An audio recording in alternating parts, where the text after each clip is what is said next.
નમસ્કાર. રત્ન સ્પિરિચ્યુઅલ વર્લ્ડમાં આપ સૌનું હાર્દિક સ્વાગત છે. આજનો આપણો વિષય છે જેમસ્ટોન, એટલે કે ગ્રહ નંગ, ગ્રહ રત્ન. #જેમસ્ટોન, #નંગ. એક રેમેડી પાર્ટમાં જે છે આ વસ્તુ જે છે આપણે કવર કરી રહ્યા છે. આગળ આપણે જાણ્યું કે રેમેડીનું શું મહત્ત્વ છે, કેટલું મહત્ત્વ છે, બરાબર છે. હવે આજે આપણે જાણીશું કે જે ગ્રહોને લગતા જે નંગો હોય છે, બરાબર છે, આપણે બધા જ જે છે કંઈક ને કંઈક જે છે એ નંગ જે છે ધારણ કરતા હોઈએ છીએ, બરાબર.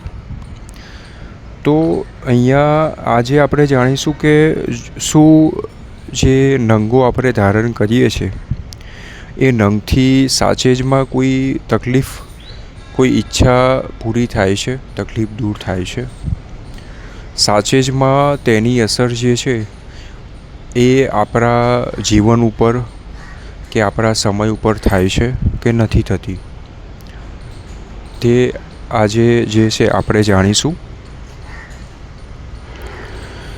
હવે મારા મત પ્રમાણે નંગ એટલે પથ્થર, બરાબર છે. તો અહીંયા મારા મત પ્રમાણે બ્રહ્માંડમાં કે પૃથ્વી ઉપર કોઈ ઉર્જાવાળી કોઈ વસ્તુ હોય, ઘણી બધી ઉર્જાવાળી વસ્તુ છે, પણ જો વધારે કોઈ ઉર્જાવાળી વસ્તુ હોય તો એ છે પથ્થર, બરાબર છે. તો અહીંયા જે છે એ પથ્થરનું ખૂબ જ મહત્ત્વ છે અને પથ્થરમાં ઘણી ઉર્જા રહેલી હોય છે. આપણને બધાને ખ્યાલ છે કે મંદિરોમાં બનાવવામાં આવેલી મૂર્તિઓ દેવ કે દેવીની, બરાબર છે. તો અહીંયા જે છે મંદિર બનાવવામાં પણ પથ્થરનો ઉપયોગ થાય છે અને દેવદેવીની પ્રતિમા બનાવવામાં પણ પથ્થરનો ઉપયોગ થાય છે. પથ્થર ગમે તે કલરનો હોય, ગમે તે પ્રકારનો હોય, પથ્થર હોય છે, બરાબર છે. હવે જો તમે લોકોએ કોઈ ગ્રહનો નંગ ધારણ કરેલો હોય તો ખાસ ધ્યાન રાખજો કે શું તમે એ નંગનું, એ પથ્થરનું શુદ્ધિકરણ કે સિદ્ધિકરણ કરેલું છે.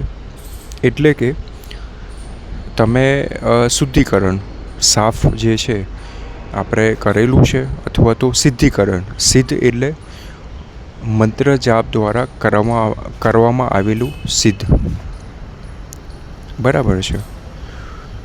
તો અહીંયા ખાસ ધ્યાન રાખજો કે જ્યાં સુધી જે તે નંગનું શુદ્ધિકરણ અને સિદ્ધિકરણ નહીં થયેલું હોય ત્યાં સુધી તમને એનો પ્રભાવ કે એની શુભાશુભ અસર તમને જે છે એ જોવા નહીં મળે. માત્ર ને માત્ર એ પથ્થર જ ગણાશે. તમને જો કંઈ ફાયદો થયો હોય, કોઈ જે છે તમને જે છે અસર થઈ હોય તો અહીંયા માત્ર ને માત્ર જે છે જે તે નંગના કલરની અસર થઈ હશે, નંગના પથ્થરની અસર તમને નહીં થયેલી હોય, બરાબર છે. હવે શુદ્ધિકરણ અને સિદ્ધિકરણનું કેમ કરવાનું, બરાબર છે. તો સપોઝ એક્ઝામ્પલ કે માની લો કે હું તમને જે છે રસ્તામાં કોઈ પથ્થર હોય ને હું તમને આપી દઉં કે લો આ પથ્થર ખિસ્સામાં રાખો, તમારું ભલું થશે, તમારું સારું થશે. તમે બહુ સારા ભાવથી, એક આસ્થાથી, એક વિશ્વાસથી તમે ખિસ્સામાં રાખ્યો પણ ખરો, બરાબર, અને તમને ફાયદો થયો પણ ખરો. પણ યાદ રાખજો, એનો મતલબ એ નથી કે એ તમારા માટે હંમેશ માટે શુભ થઈ ગયું, કે હંમેશ માટે તમને જે છે એ ફાયદો આપશે. ખ્યાલ આવે છે? તેની પાછળના ઘણા બધા બીજા કારણો જે હોય છે. તો અહીંયા મારો કહેવાનો ભાવાર્થ એ છે કે તમે જે પણ નંગ ધારણ કર્યો હોય કે કરવાના હો, તો તેનું શુદ્ધિકરણ અને સિદ્ધિકરણ ખાસ કરાવજો. બરાબર છે. હવે નંગની અંદર બીજી જે છે ઘણી બધી બાબતો જે છે એ ધ્યાનમાં રાખવાની હોય છે.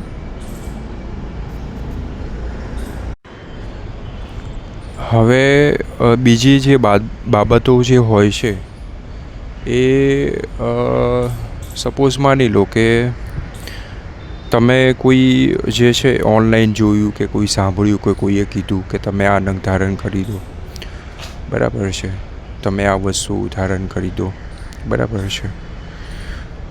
અથવા તો કોઈ બીજાએ ધારણ કર્યો ને જે છે એ વ્યક્તિએ તમને એનો અનુભવ કીધો કે મને તો આનાથી બહુ ફાયદો થયો, આમ છે તેમ છે. બરાબર છે. તમે પણ જે છે એ કોઈના કહેવાથી કે કઈ વસ્તુ સાંભળવાથી જે છે તમે ધારણ કરી દીધું. તો અહીંયા ધ્યાન રાખજો કે જ્યાં સુધી તમારી જન્મકુંડળીમાં જે પણ તમારા જે આપણે આગળ ચર્ચા કરી ગયા કે નવગ્રહ જે છે એ નવગ્રહમાં તમારા માટે જે છે એ કયો શુભ ગ્રહ છે, બરાબર છે, અથવા તો કયો નબળો ગ્રહ છે કે જેના કારણે એ ગ્રહને પાવરની જરૂર છે, એ ગ્રહને શક્તિ આપવાની જરૂર છે. બરાબર છે. એ ખાસ તમે જાણજો પહેલાં. બરાબર છે. તમે જે છે કોઈને કહેવાથી કે કંઈક વસ્તુ સાંભળવાથી જે છે તમે આ નંગ ધારણ ના કરતા. એનું કારણ એ છે કે નંગની જેટલી સારી અને શુભ અસર જે હોય છે ને એટલી જ ખરાબ અને અશુભ અસર પણ હોય છે. આપણે કહીએ છીએ ને સિક્કાની બે બાજુ. બરાબર છે. તો આ નંગ પથ્થરની પણ બે બાજુ હોય છે. બરાબર છે. તો અહીંયા જે છે હું તમને એ સમજાવી રહ્યો છું કે તમારી જે જન્મકુંડળી હોય, બરાબર છે, માની લો કે તમારી કુંડળી નથી, તો તમારા જે છે કુટુંબમાંથી કોઈ પણની જન્મકુંડળી હોય તેના દ્વારા પણ જે છે તમે તમારું ભવિષ્ય અથવા તો તમને કયો નંગ જે છે એ શુભ રહેશે એ તમે જાણી શકો છો. તો અહીંયા જે છે ખાસ ધ્યાન રાખજો કે તમારી જન્મકુંડળી જે છે એ કોઈની જોડે જે છે સલાહ લઈને પછી જ નંગ ધારણ કરજો, કે જેના કારણે તમને જે છે એ શરૂઆતમાં તો તમને ફાયદો આપશે કે આપી રહ્યો છે, પછી એવું ના થાય કે અમુક સમય પછી તમને ધીમે ધીમે એ તમને ગેરફાયદો આપે. બરાબર છે. તમને નુકસાન કરાવે, તમને ખ્યાલ નહીં આવે. બરાબર છે. આની અંદર નંગની અંદર જે છે શારીરિક, માનસિક અને આર્થિક 3 પ્રકારનું જે છે એ શુભાશુભ અસર થતી હોય છે. તો તમને ખૂબ જ લાંબા સમય પછી એ તમને ખ્યાલ આવશે.